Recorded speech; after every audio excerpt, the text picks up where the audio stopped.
time, I would like to call the meeting of the Gilmer County Board of Education to order. And I've asked Dr. Armour to lead us in the Pledge of Allegiance this evening. Allegiance to the flag of the United States of America and to the republic for which it stands, one nation, under God, indivisible, with liberty and justice for all.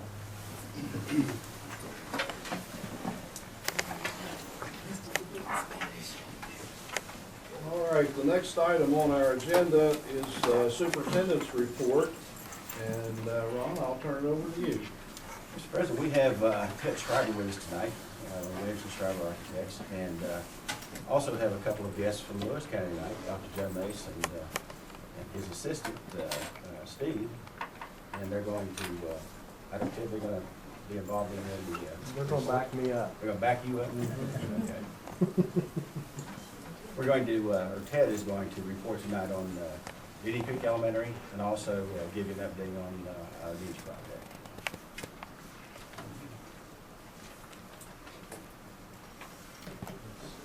Middle, right? Middle one, right. You can get the lights down a little bit so you can see it.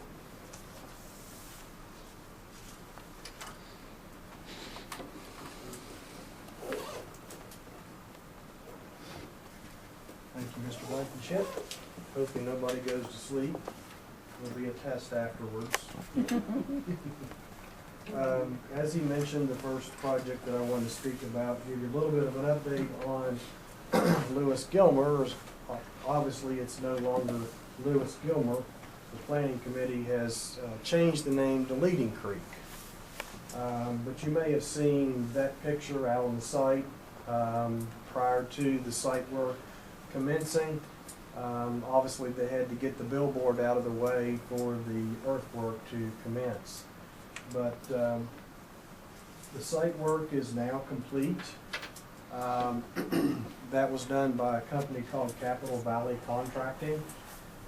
They have completed what we call substantially complete. There's still a few items that are yet to complete, but they did complete enough of their work to allow the building contractor to commence their work. And that contractor is City Construction Company. City Construction Company has mobilized onto the site. They've been there approximately 3 weeks now. As a part of, if you've been by the site, you may have seen that there is some paving out there. The base course of the paving was applied by the site preparation contractor. And we've done that for a number of years because it keeps the site clean for the workers, but it also keeps the mud off of the main highway when all of the construction vehicles are leaving the site. There will be an additional wearing course that's applied once the construction is complete. City construction did commence actually on November 1st. Planning, I did mention the planning earlier. There were a total of 8 meetings. Those meetings were made up of a planning committee from both Gilmer and Lewis counties. Dr. Simmons sat on, I think, probably better than half of those planning meetings. He wasn't on the board at the time when we first started. Of course, Lewis County had representatives there, service personnel, teachers, transportation, members of the community, and in fact there were students that were involved in this planning committee. Many things were discussed. All of the site plan elements that you see there were discussed by the planning committee. We did talk about colors within each person's classrooms, how the classrooms work with their adjacent educational leaders. But towards the end of the process, we got into picking the school colors, the school mascot, and the school name. And as I said earlier, the name did change. But that was all, selection was done by the planning committee. We've had 8 meetings, yeah, that's what it says there. And there's still going to be a couple of other meetings. We want to involve that committee as we're picking the final colors within the building. to make sure that everybody's a part of the full process. This is the final drawing that illustrates the footprint of the school. The top left is the pre-K wing. The wing to the right are the grades second through sixth. First grade is also over on the left wing with the pre-K and the K. PE classroom is that large green area, and then the administration area is down at the front area, adjacent to the cafeteria and the kitchen area. This is an enlargement of the front entry.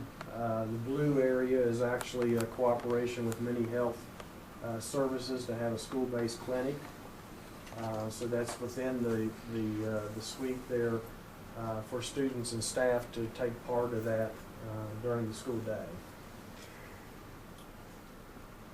This picture was taken up on the hill back in June 11th. This is when the site preparation work was just commencing. 1 month, well, actually later part of the month, you can see a lot of earthwork had already yet begun. Topsoil had been stripped, and they started to actually compact soil to create what we call the building seat. And that's what you can actually see there where all the equipment is. On August the 12th, they were actually constructing the building seat. September 24th, further compacting, making way for the asphalt paving. And then earlier today, this is the picture of how it exists today. I don't know if I can stay out of the way of the picture or not, but this area is actually the building seat when it comes up on the L shape. They're actually pouring the foundations here, and you can see the asphalt paving for the bus loop is in place. The compression strength that we specify for the concrete is 3,000 PSI, 3,000 pounds per square inch. And while I was setting up here, I had a call from the geotechnical engineer, and he said after 7 days, they actually do what they call a break, and we're actually at 4,600 PSI. The 3,000 isn't supposed to be reached until 28 days, so we're getting very good concrete placement there on the site. The things thus far are moving along very well.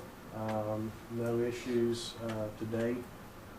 We did have some wet weather springs during the site work, and those were mitigated by the contractor during the process. Steve, Mr. Casto, anything that you want to say about the site work or the building? As of Friday, there was well over 350 feet of footer poured. I'm not sure how much they accomplished Monday, but Rob said that they were trying to do about 100 a day, and we thought that they were well over 400 today. they're currently laying the water line, still working on that. Looks like by December 1st, the site contractor should be finished and leaving the work site.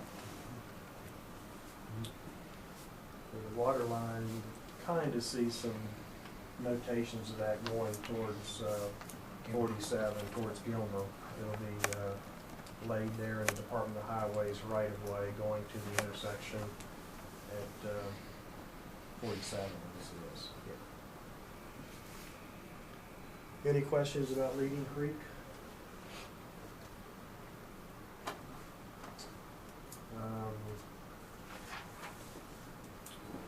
Gilmer Elementary, as you know, the project was not approved by the School Building Authority this past April. But since then, we've continued to plan and answer some of the questions, or answer all the questions that we know that need to be answered that people have discussed. But this is the current site. My screen didn't show up. But this is the intersection just south of Cedar Creek State Park. little stream called Little Crooked Creek. But there's a bridge right here. This is actually Cedar Creek State Park, or Cedar Creek. The entrance to the park is up here a little ways. There's a bridge right here. We've, I think I've got an enlargement here. Yeah, so that shows where the bridge is, shows where our proposed entrance to the school site will be. Currently, you come off in this location right here. So we're actually moving it closer to the north near the bridge abutment that has been discussed with Department of Highways and approved for this site. This shows you what that looks like coming from the south. That's the current entry. But as I said, that current position here will move closer towards the bridge. And then looking south, as soon as we cross the bridge, we'll go to the left to the school site. This is a right-of-way drawing that our engineers have developed. There's a couple of different parcels there that Department of Highways will be purchasing. One from, actually all three of them once the board purchased that property. There's 3 pink sections there that would have to be conveyed to the Department of Highways as far as the realignment of Little Crooked Creek Road. So that's all in the works once the grant is approved. Once we get to the top of the hill, this is how the property is being laid out. I would like to say, as I said earlier, with Leading Creek, we had 8 planning meetings. At this point in time, there's not been that same detail in planning meetings. But once the project gets funded, we intend on involving Gilmer County and all 3 of the schools to plan this, to make sure that the building does meet the curriculum. But as you approach the top of the hill, we have the bus loop, and then coming on out to the parent loop, this being the front entry, and then the service drive comes on around to the back, and then these are play fields around to the back of the building, as well as a play field over to the side. This is a floor plan. As I was saying, to the right would be the pre-KK wing. To the far left would be the grades 2 through 6. And there's a second floor that's above that that would also contain, I guess, 4th, 5th, and 6th. Downstairs would be 2nd, 3rd, and 4th. And then the administration area would be at the main entry off of the bus loop, with the PE classroom, and then the cafeteria kitchen area. So all this would be discussed with the planning committee for coordination of making sure that it meets their needs and meets the needs of the curriculum. I think, yeah, that's an enlargement of the same area. Mini Hamilton has also agreed to have a school-based clinic in here, and that's the purple, the dark purple area right here. And as you can see, we have a PE space as well as a cafeteria and the kitchen. Off to the right is the pre-KK first grade wing, and then off to the left being the upper grades. This is a photograph from probably this time last year, actually, of the property on top of the hill. And I know you can't read that. I'm not sure what happened.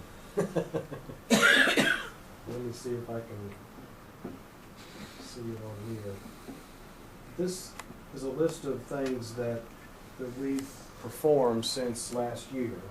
Mr. Blankenship had her heads laying pretty low after we did not get funded, but after a couple of days we decided to pick things up and continue to work on the project. At this point in time, we have Department of Highways approval for what they call a driveway permit. We also have approval from them for conveyance of the right-of-way and moving of the road once the project is funded. We've got approval from the county floodplain coordinator to build the the roadway within what they consider a floodplain, but all that's going to be raised up to the same level as what the highway is. We have approval, verbal approval from the Corps of Engineers.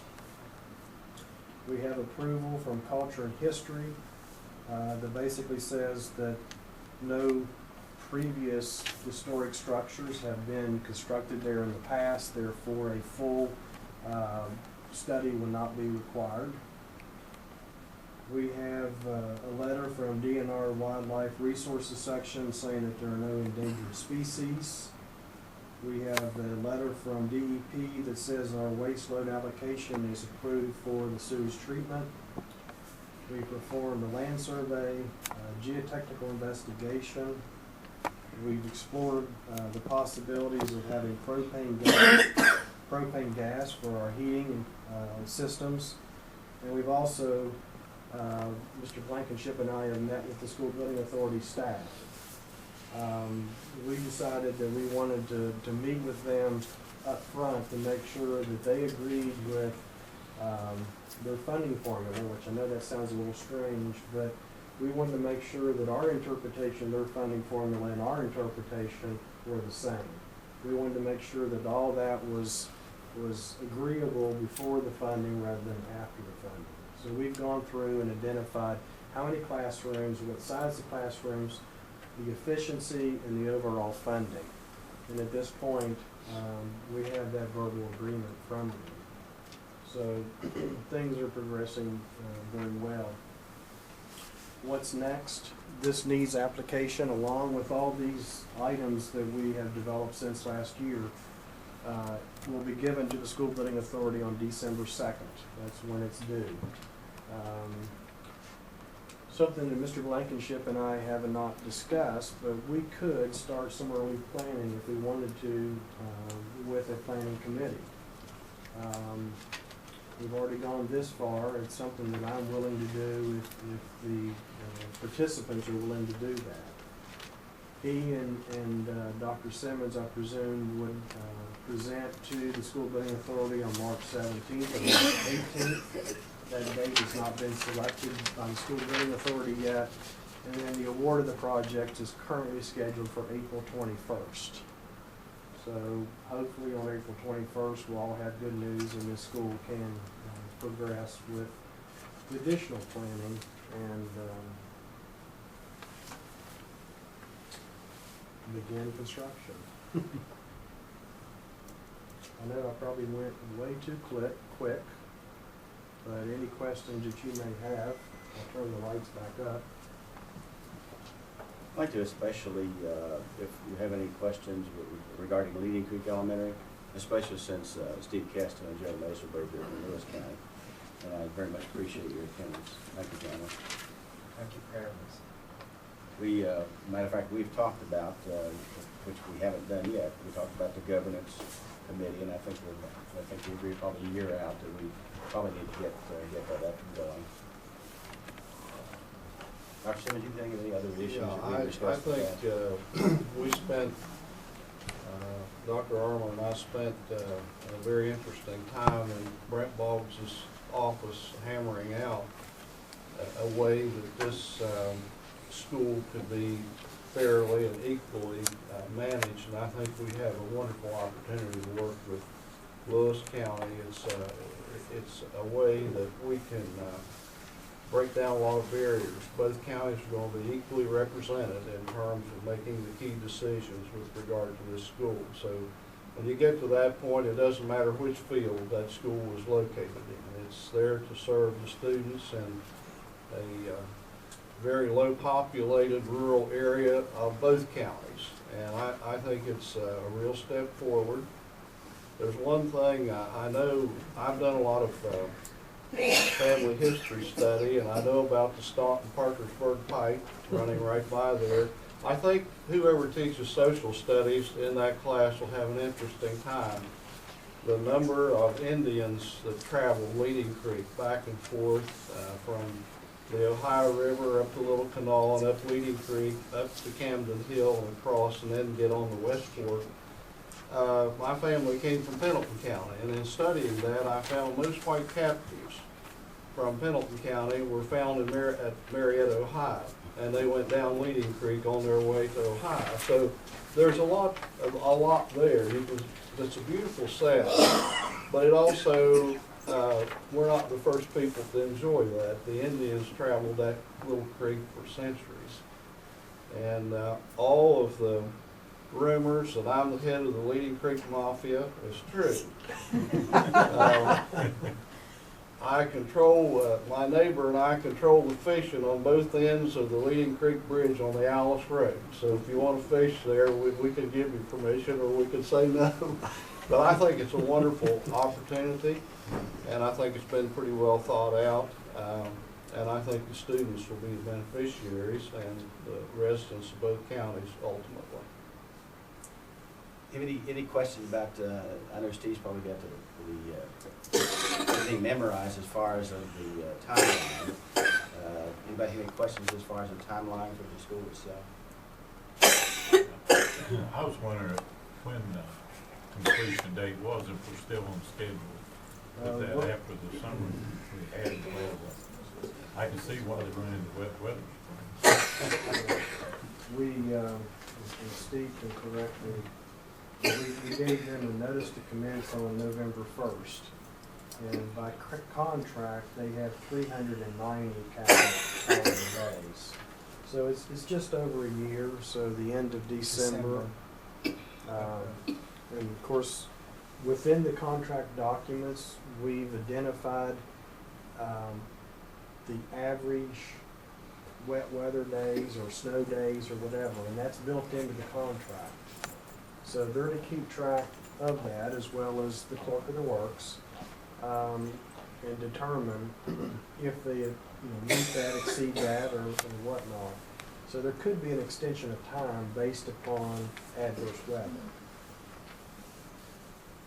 And that's why we chose the opening of the school, the 2015-16 school year, that August. Rather than trying to move mid-year, December, January. Especially combining two counties and two staffs. See, that's a process that, actually, when we get the governor's committee together, we'll have to go through that whole staffing exercise, and still a lot of work to be done. Mr. Blankenship, will that also determine how the districts will be divided and what students will be attending the Lewis County? Is that going to be part of the planning also? Is it just going to be our Troy students at this point? Yes, basically. There's the boundary right between Sandford and Troy, though. There's still some opportunity that students could go either way. And I'd like to see us be able to allow that, but that's something we can get into at a later point. But that'll be at a later point? Yes, but there's a point there where students would be just as close to go to the Cedar Creek site as opposed to going to Troy. So hopefully we're going to let them make that decision which way they'd like to go, provided we can provide transportation.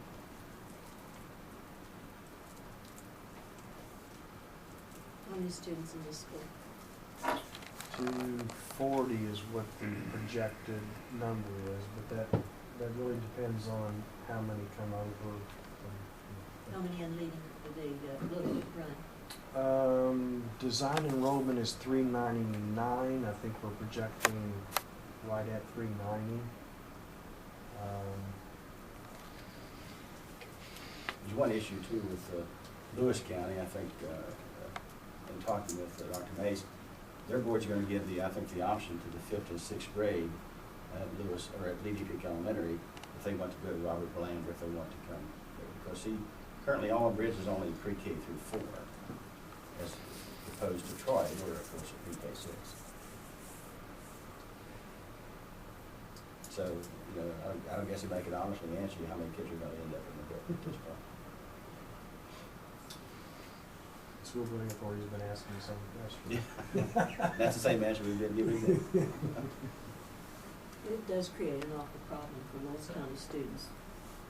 The students that they've been with or will be for cheerleading and basketball and all these other things coming back to this school instead of going on up and going to middle school is going to be a real problem for some of them. And then they're not going to be until they get into the, what,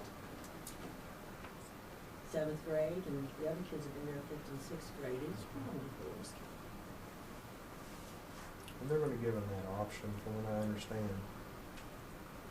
Sixth grade has the option. SSAC governs the sixth. So any student wants to go into Robert Mann Middle School in sixth grade, participate in sixth grade sports, will have that option, and we'll take care of the busing. I think that's only fair too. It is. Fifth I graders agree. have- I agree 100% with you. That's a good point. A lot of parents are very sports-minded in rural West Virginia, and it becomes it's a priority for a lot of them. And I have 3 nieces and nephews over there, and definitely they'll head the other way. They'll all go. Mr. Schreiber, along the elementary school, or Little Clifford, I saw a PE classroom. Is that's not a full gymnasium? Correct. Will there be one as you get into your planning process? No. No. I know the school building authority doesn't fund that, but I just wondered if there would be. If you have a larger area, it's a local, all local effort. You have to provide the local funds Exactly. for it. What we have done is, we've got basically the floor space equivalent to, what the school building authority funds, and then we added some more space to it for bleachers.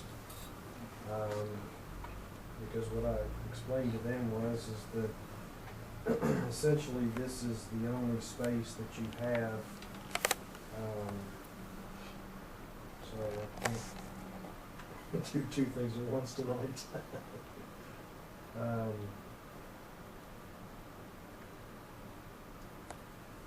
It's essentially the only place the school has to come together as one.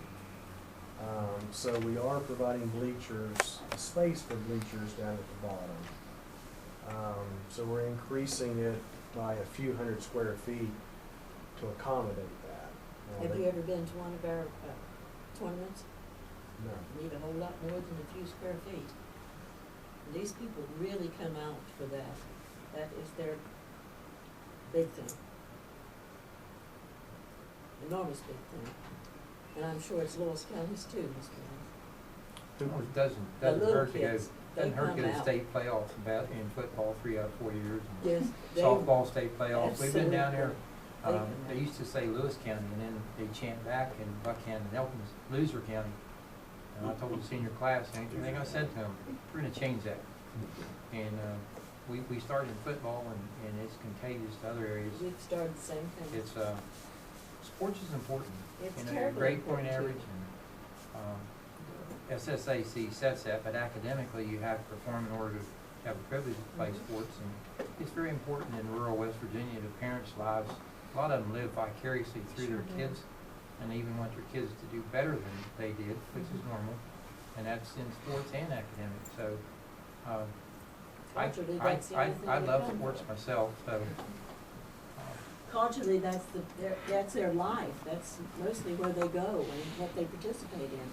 it's built into the culture. Our culture, I'm part of that. I am too.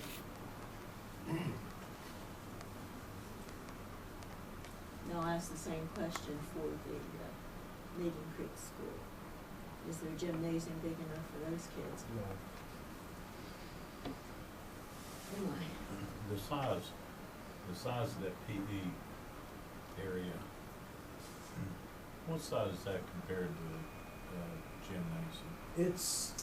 It's slightly smaller than what's at Glenville Elementary.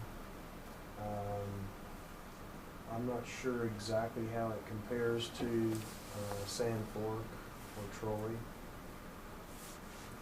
But it's 3,100 square feet, basically a 50 by 60 court.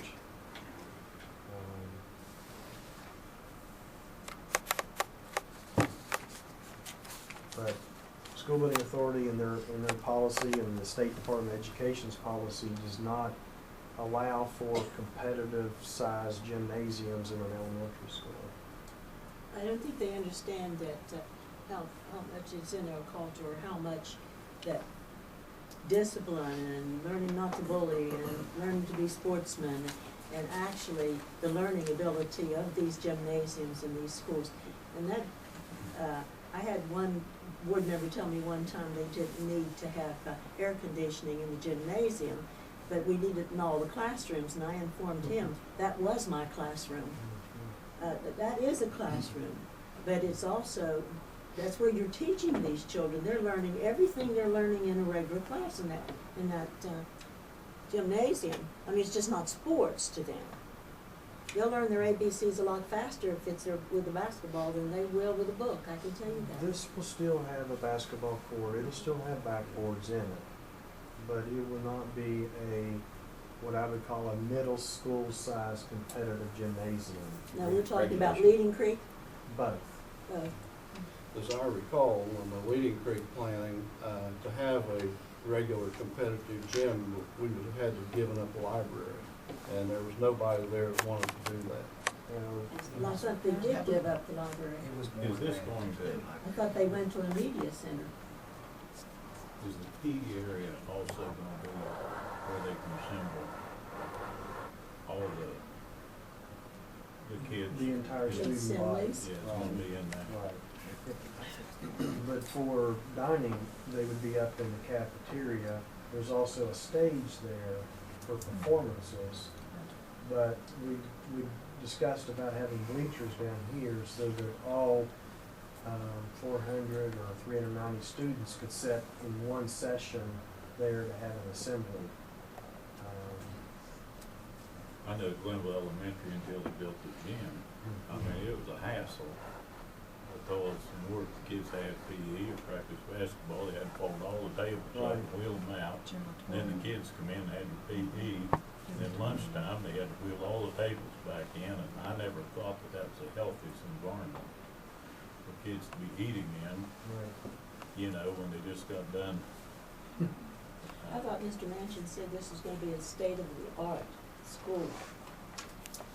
And he would put all the money in and give us anything in that school that we could possibly give. It looks like they're taking a lot of stuff out of the school they said they were gonna give us.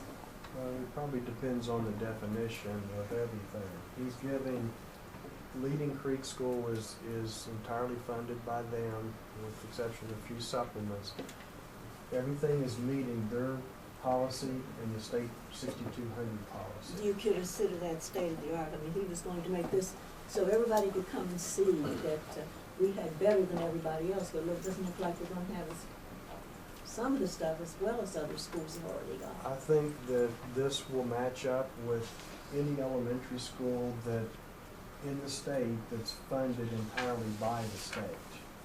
Now, where you have an elementary school where the local boards have passed a bond issue or had excess levies to build those other components, then that's when you see the larger competition You gymnasiums. see, that's not what he inferred.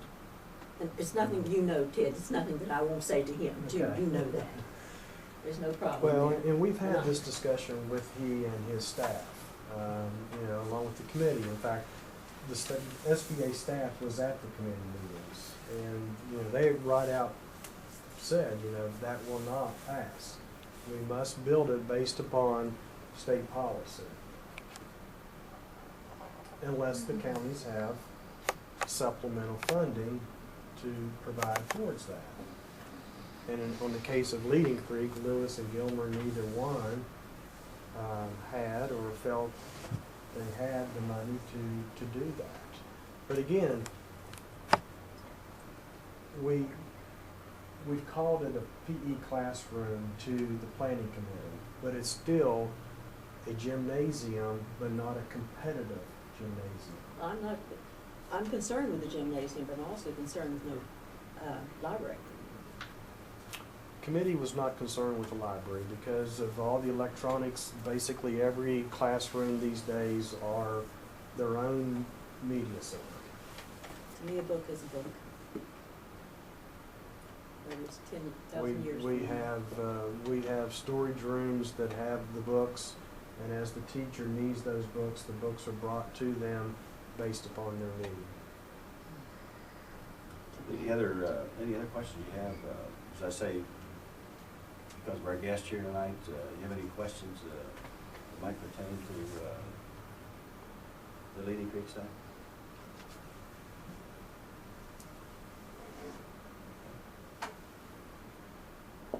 Steve, you're judge, anything you want to add to what we're going to end up with there, or the process?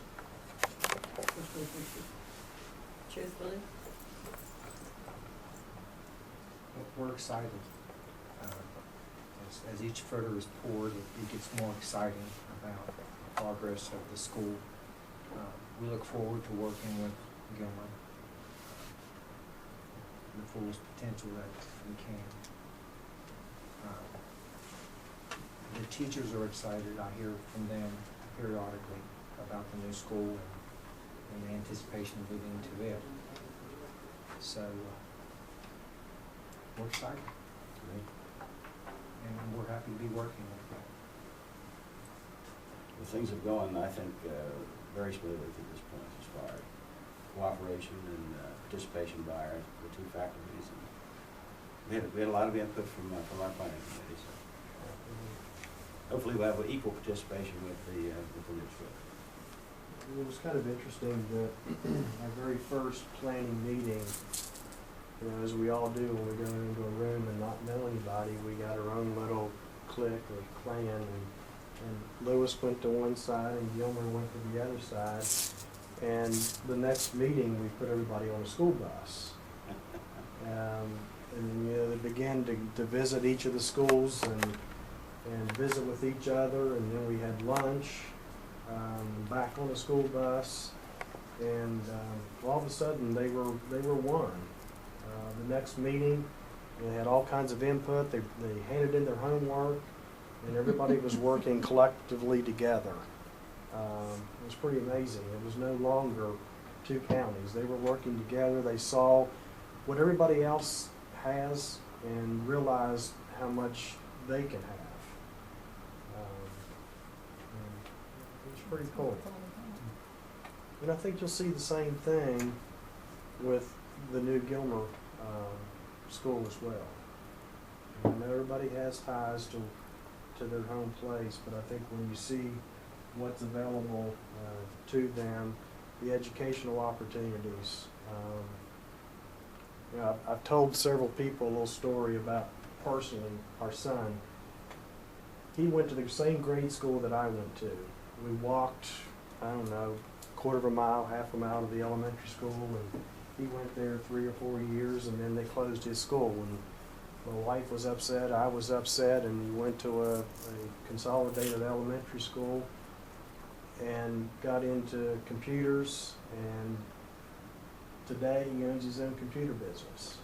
And, you know, if that school had not consolidated, if he'd not gone to that school, I don't know where he'd be today.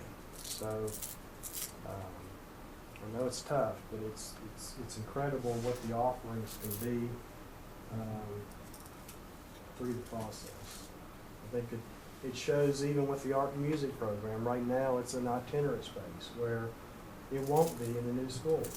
And that was something that the planning committee felt very important about, that you don't have a full-time librarian right now, but yet you have itinerant art and music, and they're not able to convey that program, or they'll have full-time art and music available to them at Leading Creek as well as at the Gilmer Elementary. So I think those are key points.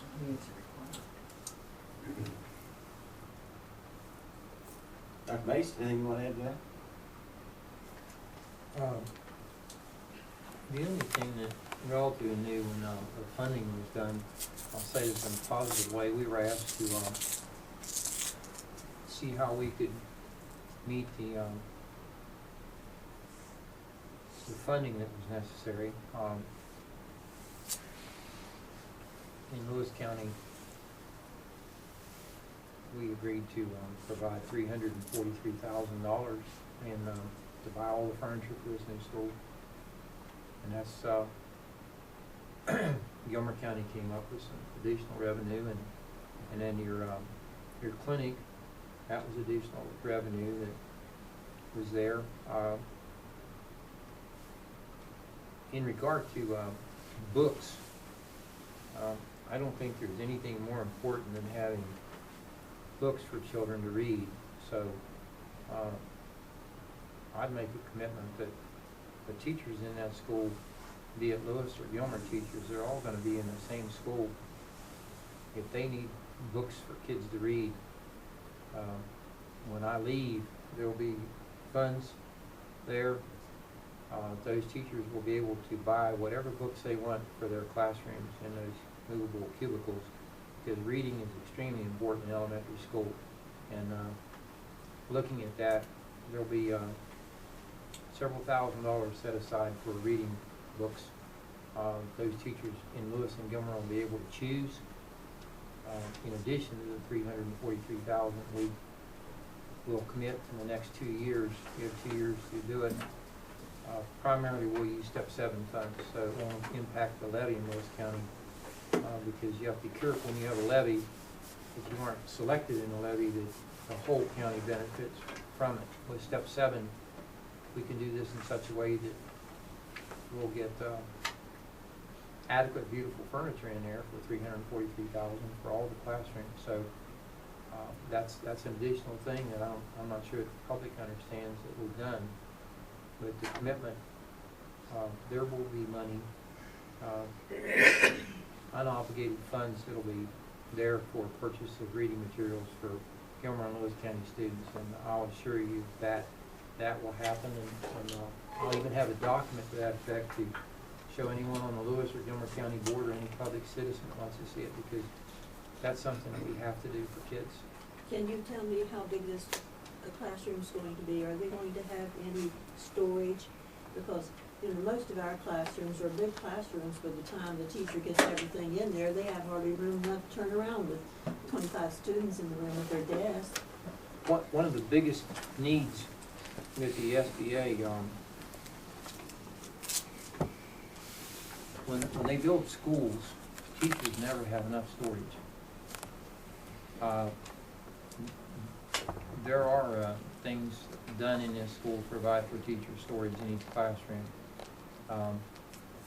That's there. I mean, you could take an individual classroom and Ted could put it up here and show you where storage is going to be and where lockers are going to be. Sometimes it becomes necessary that additional storage is needed in even new schools, because storage is something that is very, very hard to come by when you look at the cost per square foot in West Virginia in schools. But that's something that we are looking at, and teachers never have enough storage. They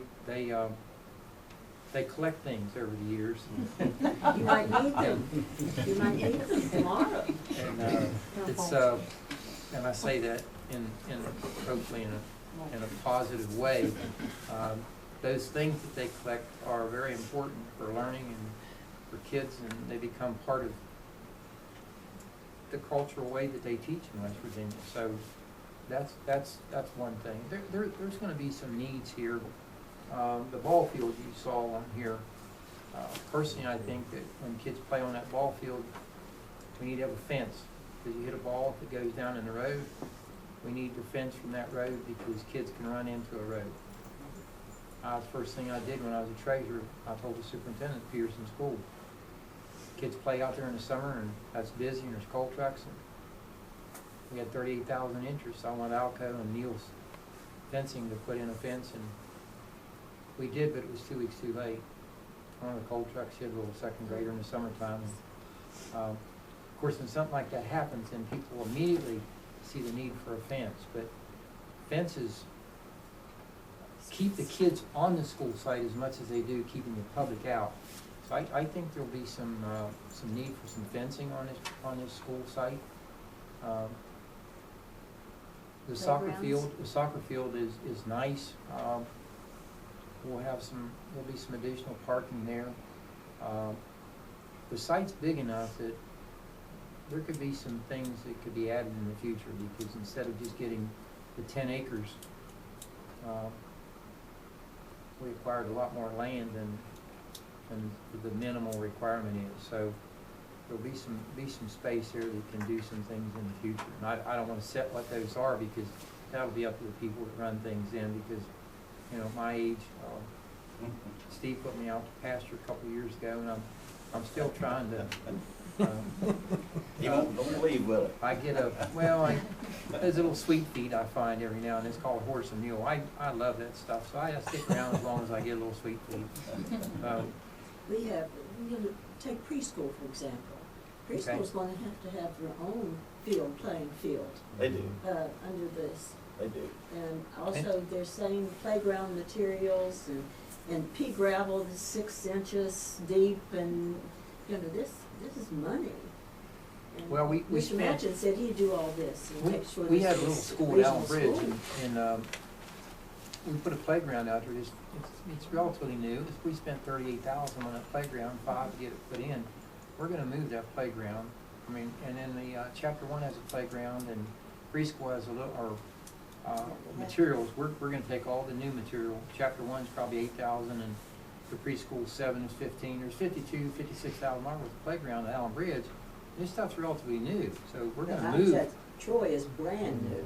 We're gonna move that to this site and Absolutely use it for the brand new. kids. You know, I mean, that's something that we're gonna do. That's an expense we'll incur moving it, but we're gonna do it. So there's things here that you don't always see on That's what I'm saying. a You don't slide see any of that this. we're gonna We haven't been do told for anyway. kids. Well, I think I've got a good board, and we're gonna work together and provide for the kids out there. I'd like to come back a few years from now and drive out there and see the school buses pull up and the kids laughing and having fun in the playgrounds and playing ball and maybe playing soccer. And the best thing that happened to me is one of my kids would move back here and their kids would go to school out there. That's unless they wanna consolidate you and take school out, and then you're in trouble. Well, yeah, Mrs. Starkey, that's why we put this school out there, to keep that neighborhood complex so that kids wouldn't have to ride a bus. I know that's what we wanted to do For a with long everything, but it doesn't work when the state wants you to consolidate. But we're doing that out there though. We're doing that for the kids in Gilmer and Lewis County. That's gonna be your That old was the school. whole and our idea, school. is keep them from having to travel. And we've done that, so I feel good about that. That's a good thing. Steve? You mentioned the furnishings and equipment. Those packages have already been bid and awarded. So everything is awarded to equip each of these classrooms and administrative areas for day 1. Except Have to get around the roof and get it finished out of it. Gentlemen, I want to thank each of you. I appreciate Sure. your updating it here tonight. Thank you. It's a long drive, so Glad to do it. be careful on the way home. Okay.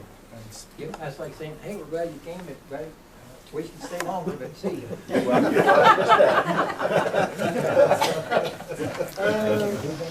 Take care. Thank you. Look out for the deers, because that is bad. It's on the old way, the new way. He almost got a nice buck. He didn't, I saw the horns he's I got driving. one. 3 days, they're out there That now, area. so you all be careful driving them. They're everywhere. If you're going the old way, Thank through you. by the school, you're gonna see them. Thanks for Thank you. But,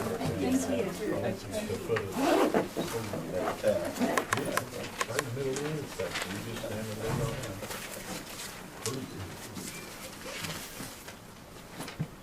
Dr. Simmons? All right. The next item on our agenda, board reports, and we'll begin with Mrs. Starkey, the Gilmer Calhoun Career Center. We haven't had a meeting since the last time. Tomorrow. Tomorrow. It's tomorrow. All right, There's then 12 if anybody would like to come. I will give a brief report on a recent meeting. We did have one just very recently, and the minutes are here in your agenda.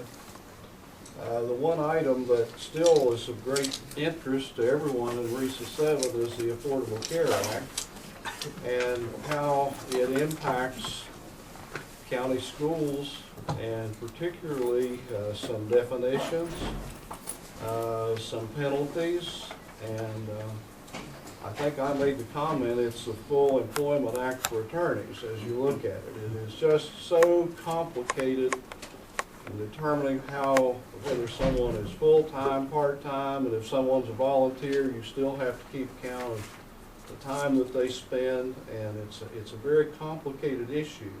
Of course, where we are now, I watch the national news, I'm not sure where the Affordable Health Care Act is. But the folks at RESA 7 are taking this very seriously, and as I understand it, Ron, we all realize as counties that we're going to have legal advice and legal help if we're to stay out of trouble and if we're to implement this properly. And as I understand our materials, Bowles and Rice has a proposal which I think all of the counties involved in RESA 7 may participate in terms of figuring out, just where you begin to implement the Affordable Health Care Act and how you determine volunteers, how you keep the time. You have to also know about the penalties that are here. There are fines that are involved, and so it is another complicated element that comes to county schools. One of the things that I'm interested in because of my history in higher education, I have talked with RESA 7 a couple of times about a teacher training academy to represent the best training for new standards. And from what I understand about the needs in public education, they've changed since I taught years ago. I'm amazed at how much public schools have become a catch-all for social issues and social problems. The public schools are no longer charged with teaching academics. It involves a lot of things, and if you're going to teach in a classroom, you have to recognize child abuse.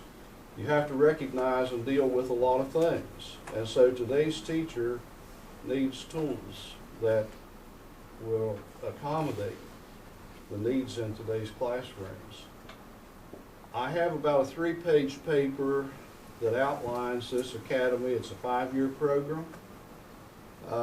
It will end with a Master of Arts or Master of Science in Teaching.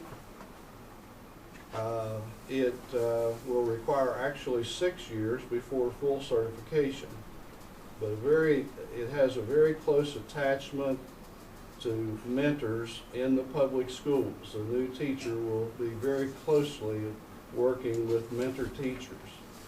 And I think any of us who've ever taught understand that first year of teaching was a great learning experience, no matter what we learned in college classrooms. In talking with folks in RESA 7, they're excited about it. I'm trying to get input from superintendents because, after all, they're the folks who are hiring our teachers, and I want to know what it is you're looking for in the teachers for today's classroom. I'm an old English teacher. I know what it takes to teach Beowulf and Chaucer, but I also have come to recognize that I'm not really equipped to deal with the grades preschool through 7 or 8 today. I've taught 7th grade English, but I am not equipped for today's classroom. I want to know from the people who are working actively in our schools, what do you want in that new teacher? And hopefully we can establish an academy. I'm looking right now at Fairmont State because it will involve a master's degree. I talked with folks at WVU. Yes, they're interested, but WVU is a big setting. I want us to have a pilot program such that admission standards they can set a lot of standards and have room to do some things that right now they're not really allowed to under current higher education policy. So maybe after 50 years in public and higher education, I can do one more good turn for public schools in helping get this established. I'm not going to do it alone. It's going to take teamwork. The governor has a copy of the proposal. I've spoken with Mrs. Manchin about it. She's excited about it and wants to meet with me further on it. I'm going to meet with the chancellor, and I'm going to meet with legislative leadership. I think that we can get some private funding from the oil and gas folks and from the Benedum Foundation, but I think it's a good thing, and its time has come, because a lot of what we're doing now to reform public education, it's going around and around, and we need to fix on something. We need to say, okay, here's an anchor. And if we get this school going, it can serve as a model for the other schools, and hopefully this will happen. But this is one of the things that I'm going to need help from RESA 7 and a lot of other corners, but it's something that's needed. And I think it's a wonderful opportunity for someone who wants to choose teaching as a profession. And I do consider it that. So this is one of the things I'm counting on RESA helping, and I think you know, I'm learning a lot that I didn't know. You know, 2 years ago, I thought I had the answers. I've learned some things in the last 2 years that I didn't know. For example, I didn't realize that there was not a substance abuse test involved. Well, there should be. If we're going to test everybody else, let's test the teachers. So we'll get it all out on the table and see what happens. But, you know, years ago, I taught this gentleman behind the camera, and I'm not sure that I could do that today, not the way we did it then. He did what I asked him to do. Okay, that's my report, Mr. Superintendent. All right. Nothing for item 5 tonight. No trip requests. All right, item 6. Does anybody have any question on any of the items that are presented on the consent agenda? I just had a question, not being critical, this is just for my personal information. When you have item 5 on employment, and we have 26 people that have been employed, is that normal for this time of year? Or why would that happen? I think a lot of those are subs, extracurricular. Okay. As far as the teacher turnover, we didn't have that much this summer. Yeah, we had 7 resignations, we had 18 postings, and 26. That's the most we've had in years. Several of those were mentors. Yes, we had some mentors on there. Yeah, I noticed that. Okay, thank you. Any other questions on any of these items under item 6? Okay. Item 7, board concerns. Anyone who has a concern that they'd like to bring to the board this evening? I have 2 concerns. My concern is about the concerns. And our concerns, if you notice, our agenda puts the board concerns before delegation. And my first concern is the placement on the agenda of the delegation and concern. We'd always had in the past delegation the first thing that came about that we had on our agenda. That way people didn't have to sit for hours and go through different things that we did that they didn't concern them and they could leave. Now it's the last thing on the program. And so that means that we cannot address their concerns that they have when they present in delegation. Because the delegation item, we can't answer this situation for them. I am not allowed to speak in delegation. That's ruled by the state. Also, our board president, Mr. Simmons, has repeatedly stated anyone wanting to address the board has to address the superintendent. That means that they cannot address the board. So then again, because the rules, the board cannot answer the public's concern until the next meeting, and that's why I'm doing it this meeting, because I couldn't do it at the last meeting. I received an email after the last meeting requesting why no board member had stated their opinion on Normantown Elementary School coming with their teachers and asking for a 5th grade teacher. I'm sure everybody else probably got the same email that I had.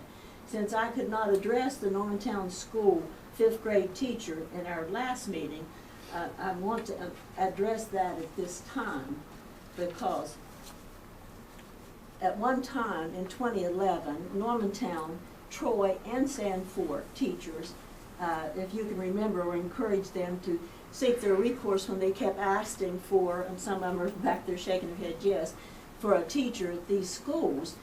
We said, come to the meeting, because we as a board cannot recommend teachers. That it can only be done by the superintendent, and it's not us that they have to make sure knows what's going on. It has to be the superintendent. So the only way you can do that is what Normantown did at the last meeting, in which all their teachers came and asked for a 5th grade teacher. These schools used this avenue in 2011 when they came. Our board at that time was very sympathetic to them wanting a 5th grade teacher. And our superintendent then placed a 5th grade teacher at Sand Fork for them. His attitude towards the Troy was that they had a block scheduling and didn't need one. And he did not address Normantown at all, in the fact that at that time they were kind of thinking, well, I'll send 5th and 6th grade someplace else and that won't be a problem. However, the news media does want to know what I feel about a 5th grade teacher. And my opinion is still the same as before for the media, which is in the room. And everybody needs a 5th grade teacher. It is not fair to our students if only one of our schools have a 5th grade teacher and the other schools do not have a 5th grade teacher. Then they do not have the same opportunities that the one school has or 2 schools have, and we have 4 schools. I don't care if there's 15 or 25 or 10. Every 5th grader is a 5th grader, and they have a right to be taught 5th grade material and not have to wait for somebody or sit in a room by themselves. That is not the appropriate way that I thought we should handle it. And as everybody knows, I speak what I have to say, and I don't ask the board to agree with me or not agree with me. But keep in mind, the OEPA audit gave us a black mark for allowing the teachers to come to the public meeting at that time, and that was in 2011. They will probably give me a lack of leadership again for a black mark again, but so be it. That's okay. These students are 5th graders and they need a 5th grade teacher. And I don't care where the audit people come from, they know a 5th grade class, if there's 17, needs a teacher. There's no, or the 10, or even the 5. They need to be the same as everybody else in the county. Along with this, I want to request the agenda be revised back to its original structure with the delegation at the first of the meeting and the concerns following that. So if the public came like the last meeting and said, we want to know if we can have a 5th grade teacher, then we can say, oh yes, we would like to have one, but you'll have to talk to our superintendent. And by the grapevine, I hear that there was something worked out, but by the grapevine, I don't know that for sure.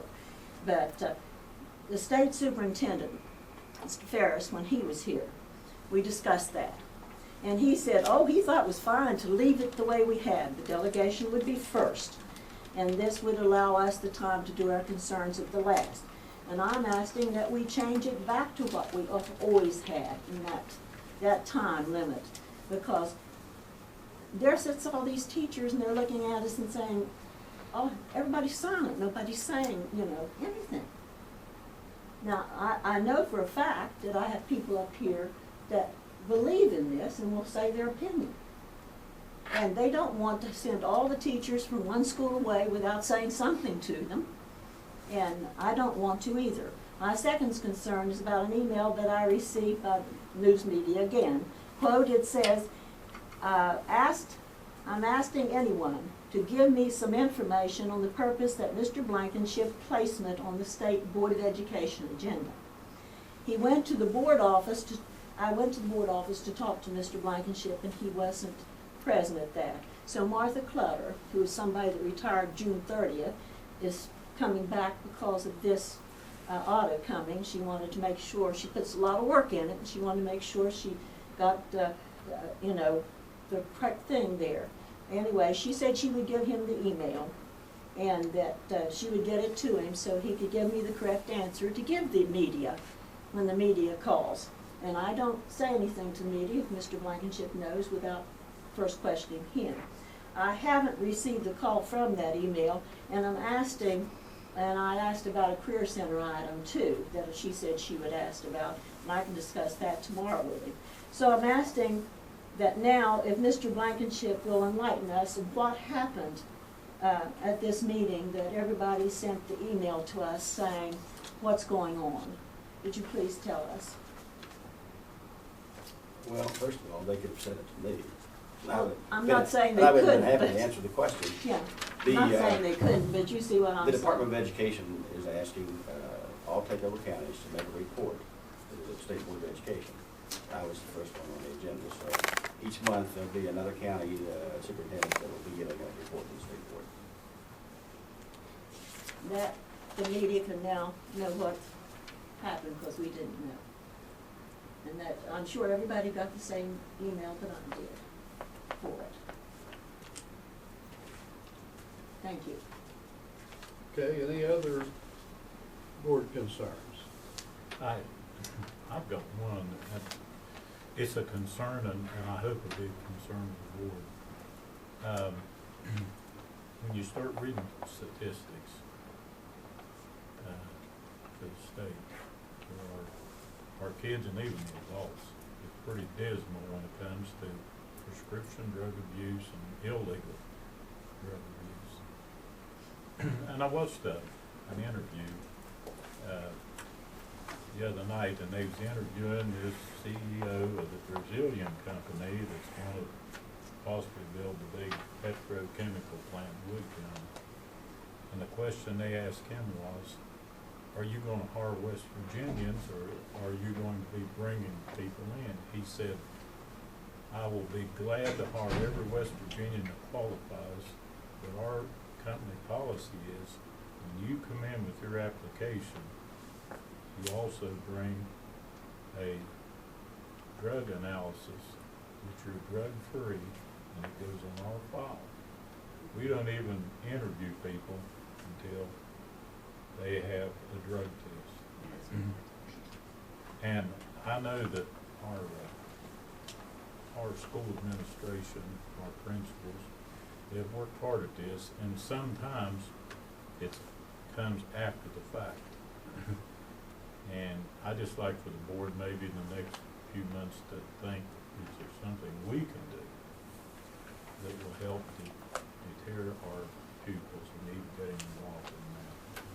So that probably our kids right now that are in the 7th and 8th grade or 9th grade, they'll be graduating when that place is ready to start hiring people. Tom, if you remember, I asked 2 or 3 months ago that we did no longer have the DARE program in our school system. Could we not get another program started like the DARE program, especially because of the meth that is around in the county, and the smaller children are now in this situation? And didn't get an answer for it, but I truly believe you're absolutely right. We've got to go back and start in the 3rd grade, 2nd and 3rd grade with these children again, like we used to.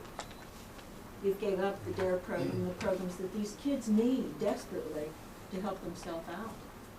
If you recall, at one of the school board association meetings, we had representatives of business and industry, and one gentleman reported they had a job available, and there were 3 bottom line qualifications and 3 tests that people had to pass to be considered. One was to be able to read and compute at the 8th grade level. I forget what the other one was. They had to pass a health test, but the other, they had to pass a drug test. They had 75 applicants for that job, and only 3 out of 75 met all 3 of the criteria. It's oil and gas. And this is sad because, and I don't know what the answer is. You can't put everyone in jail who's involved in drugs. I sold my fishing camp with Hokum in Nicholas County because I had drug dealers all around me. They didn't bother me. One of them thought I could give him a shot. Because you're a doctor. Because I had a doctorate. Well, he can prescribe for us. And it's pitiful because these little kids are living with it in the homes. And that's one thing we as educators, we can't go in a home and change that home. I wish we could. It breaks my heart to see it. I saw little kids up there you know, they're hardly out of grade school when they're already taking drugs because there's someone who'll make a few pennies or dollars off of them. And yes, it's an epidemic. I do not know what the answer is, but Tom, I share this. You know, it touches all of us. It costs all of us. And yes, if I were in a business hiring employees, I would want good employees, productive employees. You don't want someone who shows up today and then is gone the next 2 days. But I think we have to work on it and explain to kids what consequences are. You know, you want to have a life, you want to have a job and a home, you want to do something with the talents that you have. You won't be able to if you get sidetracked with drugs. And even at the best, you know, you're not going to win a lot of them, but we have to try. And I think whether it's a DARE program or whatever it is, I think our teachers in the classroom, again, we'll put everything on the teacher, but teachers have a major role here. Teachers are role models. And in many cases, the only positive role model some of these children have. It's a big job. But yes, there's an epidemic of it. And, you know, it impacts everything. It impacts employment. It impacts the economy. It just is a cultural negative. It just drags the whole culture down. And I've said it, and I want to repeat it. I've lived almost all my life in Central West Virginia, and I've never seen poverty as bad in Central West Virginia as it is now. And when you find poverty, you find a lot of other problems. We need a public works program. We need something now to give people some kind of positive reinforcement. I just wish that we could spend some money that we're spending in a lot of other places in the world in some of our rural areas here in West Virginia. It would help a bunch. Now I've made my speech, Mr. Duke. Well, I'd have to agree with Tom 100%. I doubt if there's very many families in the United States have been touched one way or another with the drug issue. My family has. My nephew died of an overdose of OxyContin. 3 times a lethal amount in the system. And when you talk to other families, their children or relatives, man, it is such an epidemic that we're not facing it. And we ought to put an equal amount on fighting this drug problem, starting like the 1st grade, 2nd grade, or whatever, as any other thing that we do in a school. And Tom, when you were talking about that requirement to have a background test, these children have to know that just one foul out can affect their whole darn life because it won't go away. And I don't think we're doing enough in West Virginia. All you have to do is look at Mr. Ramazan's website and see how many arrests we have in this little area here. Every week, 2, 3, 4, 5 of these people making drugs. And you have to ask yourself, who's taking them? There are some counties that have, and it's limited, random drug testing on their students. Randolph County is one of them. I'll talk Yes. with Dr. Ferris about that before Yeah. we went to Charleston. Yeah. And, of course, when you don't have much money, anything's expensive, but it's rarely inexpensive compared, and it's non-invasive, it's done with a hair sample. Yeah. And I think maybe something even like that we should consider sometime in the future and try that. We've already started that down at the Career Center. Remember I told you 2 weeks ago that our programs that were coming through the technical schools, they were doing what they call an absolute work program, and where they had to do everything you did at a job, and one thing was required was the drug test, and the students, they weren't having any problem with it. That's in the simulated workplace for. Right, simulated workplace is what we have down there, and it's already being done. You know, I see no problem with it. we have even a lot of adults that are, I mean, they're dead set in occupations that are dead set Oh, against yeah. drug testing. But I went through where I worked, And they would walk in and say, okay, your name got pulled today, and so you went through the random drug test. And, I didn't feel offended by it. Of course, the company I work for, if you want to be employed there, you agreed to do that. You agree with it? Oh, yeah. If you wanted to work there, you agreed that was. We in have the to put agreement. also the Facebook thing on, where all of our kids are getting into trouble with Facebook, and the colleges are checking the Facebooks now to see if they're saying stuff on Facebook and won't let them enter the college. Remember I explained that to Yeah, you that's and true. gave you articles on that? Not only the colleges, but the employers. That's that right, checks it. they have to do that, yes. Mr. Dr. Simmons, that was my concern. Well, I think it should be a concern of everyone. It represents a deterioration of our society. And, you know, we're only as good as the people who are succeeding us. I mean, we've carried a load, and it's the ones who are coming along have that responsibility. And it's very troubling. And, you know, some people are profiting from this, and you know, we need to cut the head off the snake. Dr. Simmons, a lot of the same concerns you guys have, I also have. Both Mrs. Starkey's and ones that you Mr. Ratliff, and you guys have mentioned. I recently received the trajectory documentation that Mrs. Lowther had explained to us at the last board meeting, and she did an excellent job simplifying that down. It was a manual about that thick, and she really boiled it down till it was understandable. My fear is that, you know, when parents get that literature in the mail, they're going to have a hard time understanding that. And I think the board needs to maybe hold some sort of workshops, or some sort of literature needs to go home, because even with what I listened to and Mrs. Lowther explained, I still have some questions. So I know a lot of those documents, when they get them, you know, parents are going to be, they're going to be rather confused with that. And I know it's all a learning process, and I know that it can't be explained really easily, but just so that something is explained, that this information is coming to you, that it don't go file 13. You know, a lot of times when you get something you don't understand it, you think it doesn't apply, you know, and a lot of times those things get thrown by the wayside.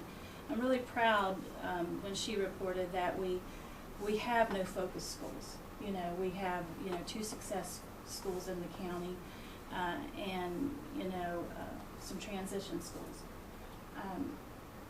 With what Mrs. Starkey had mentioned, Normantown is one of our success schools, and, you know, I'm really proud of that. I'm proud of Sanford being a success school. I'm proud of our transition schools, that they're not focus schools.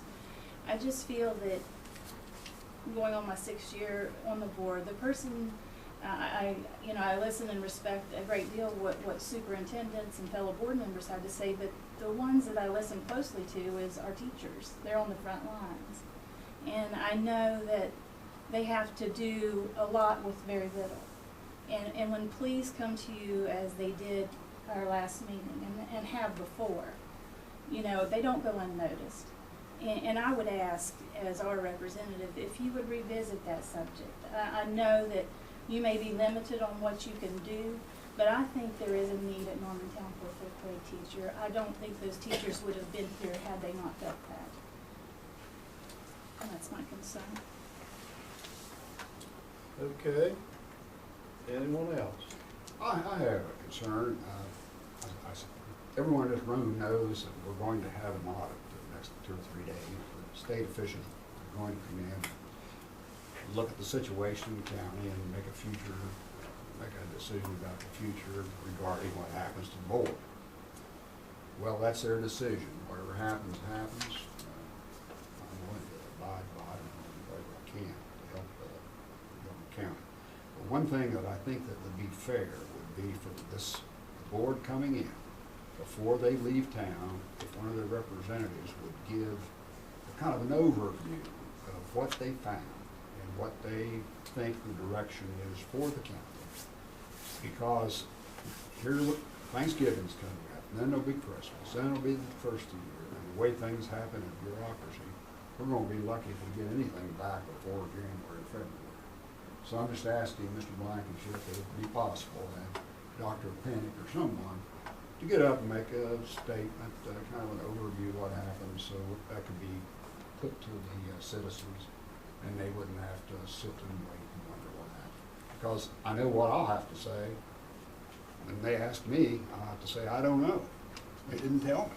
No one told me. And that's not a real comfortable position to be in, but that's the way it is. That's a good transition, Dr. Armour. Just a reminder that, all of you know what times you're going to be interviewed in the next 2 days. Yeah.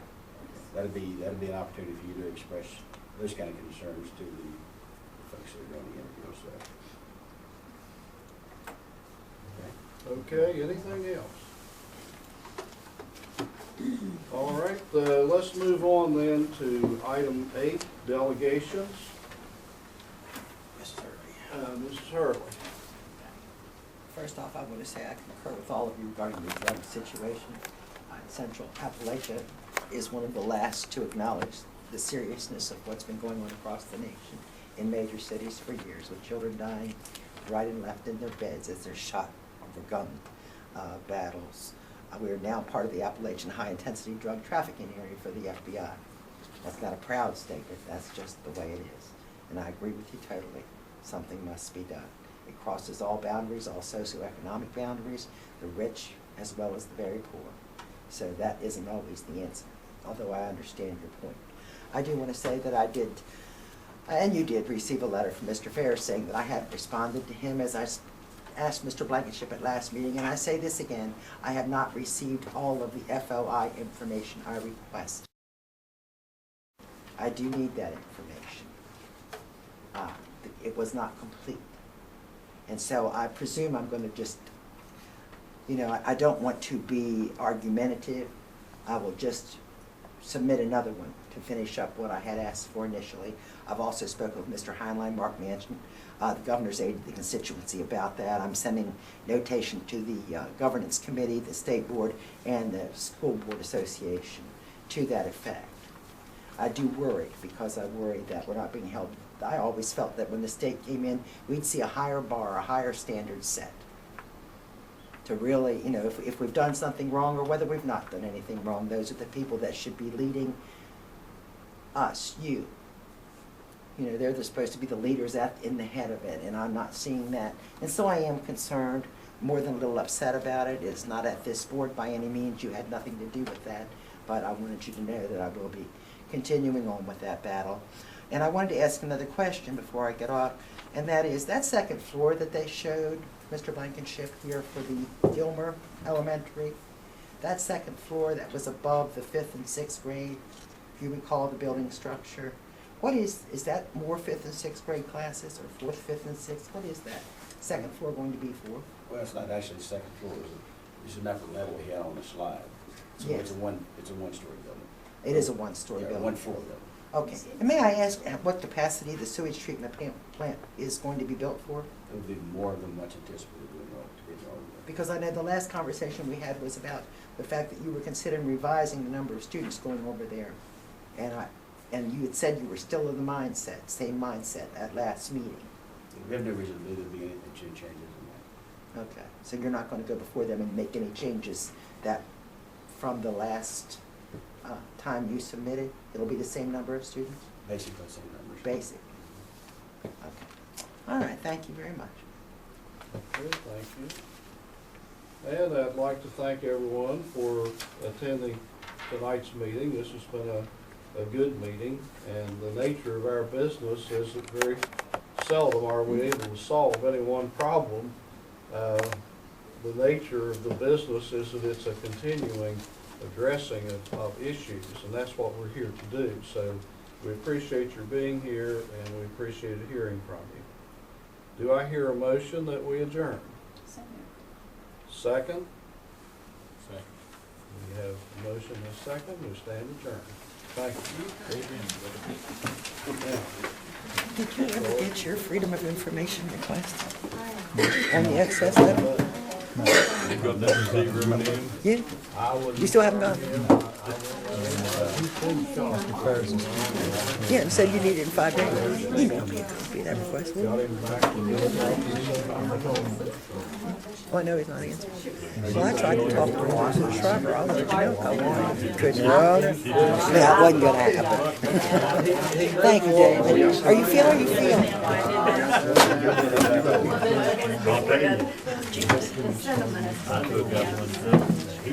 But are you feeling? You look like you're feeling better than you were last week.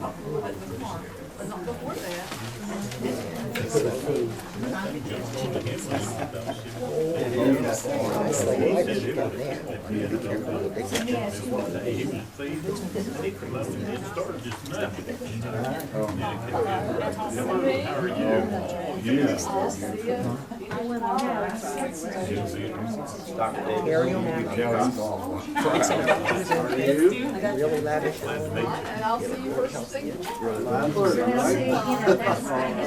Someone that's different. Well, I think so. I'll see you tomorrow too. Nice to see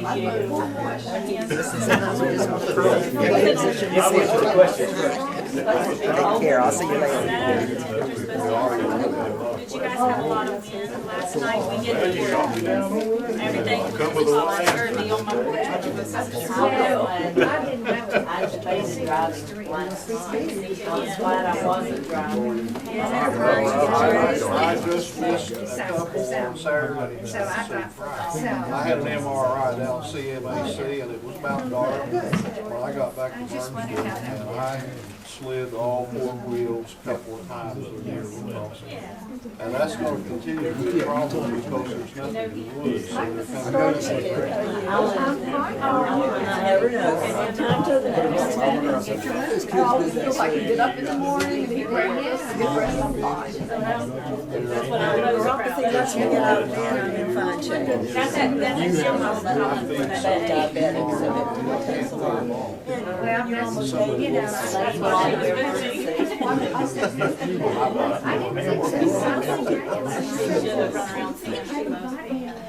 At my age, I need a compliment or two.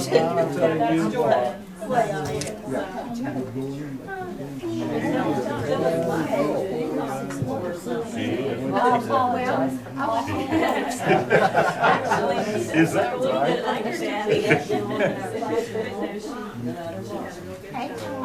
Hey, Nancy. How are you? That was my favorite teacher. I don't know what these are. There's such an academic.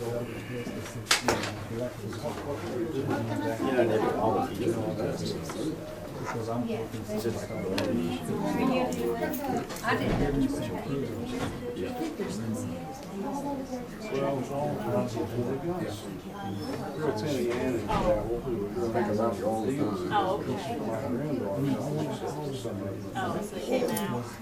and, you know, you're going through 7th grade dealing, the other 7th grade through.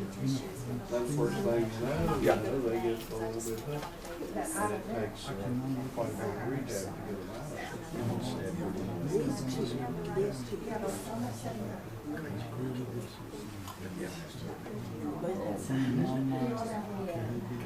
But that's who they are. Oh, Oh, okay, well, I didn't know. You're not late. Thank you for coming. Do you I have some snapshots too, but Dora's got them in the room. She would make sure I got it. Yeah. She told me. just So I remember to bring her tonight. She will. She said, I'll get you. Don't I worry, think I'll people get you. need to go through that process. Doing that for Great now, and this one is I mean, she I'll would bet try you to it's look, good. she's been on the really fluffy and where it was really hot and heavy. This is really, really cute. Get people from each of the 3 schools together to do the same kind of things we did with all the bridges. And we actually just got all of this. The two on the end were the same ones. Oh, I am too. I'm just, it's gonna be beautiful. Very same ones. And it's going, Well, I'll be thinking of it. she's gonna well, I'm sorry you retire. didn't get to say something. I retired 3 years ago, and I've been so lucky to. But you can say. Yeah. I love to teach it, you know, You don't have to retire. I know, but, you know, let's see what happens. How are you doing? I see you once in a while. You like this, so wish I had. You know what? You get trouble, you quit when you want to. Yeah, my brother did not like school until he had Nancy over time. And then he liked school. Hey, that was awful. That was awful. So I think I told Brian. See, I didn't, I asked you, I told him I didn't think it was Everybody all just that. stays But I didn't say anything, I was gonna leave, that's what the other question I wanted to ask you. What we need to do is ask Roger. I think he got some, I don't think he understood. We do, he's really good. Howard's a must Good We night. didn't have a You very know, I told him, I good talked to year. you and I had you to check, but I didn't go back. And I almost thought, well, since I couldn't get you that one day, that I would just have Brian put it on the agenda so we could discuss it. We still discuss it. But I just left it, I thought I'd just leave it up to you. Okay? Yeah, we'll mention that tomorrow. All right. So we'll get it. Because that, you know, that's important, that they don't think they can do that. Well, of course, we're gonna ratify that. Then you're on meeting. trial. Yeah. Okay. That's what makes it And better. that's the way the thing works. Uh, But you know, it's like. I haven't looked at the agenda yet. friend of mine said, That's the okay, reason you know, I you said can look Well, we need to do that. kids in the eyes Yes. when It needs to be they ratified. have to Right, and that's what I'm talking about, I'll check with you, Yeah, okay. you know, but I didn't see it on the agenda.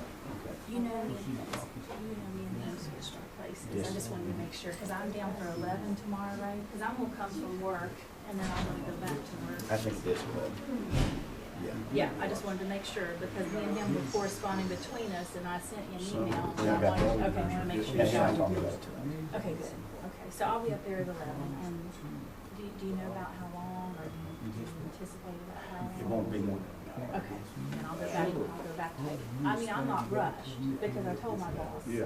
I'll be gone as long as they need me to be there, I'm just trying to. That's nice. I know, but you know, isn't it awful that we Yeah, have to yeah, I get a fight half hour hard to lunch, preserve so some that's things fine, that too, but, our ancestors fought wars to have. I told some people in a meeting the other day, I said, you know, starting with the French Revolution and She wanted to be Bill of Rights and American Revolution, there's never been a window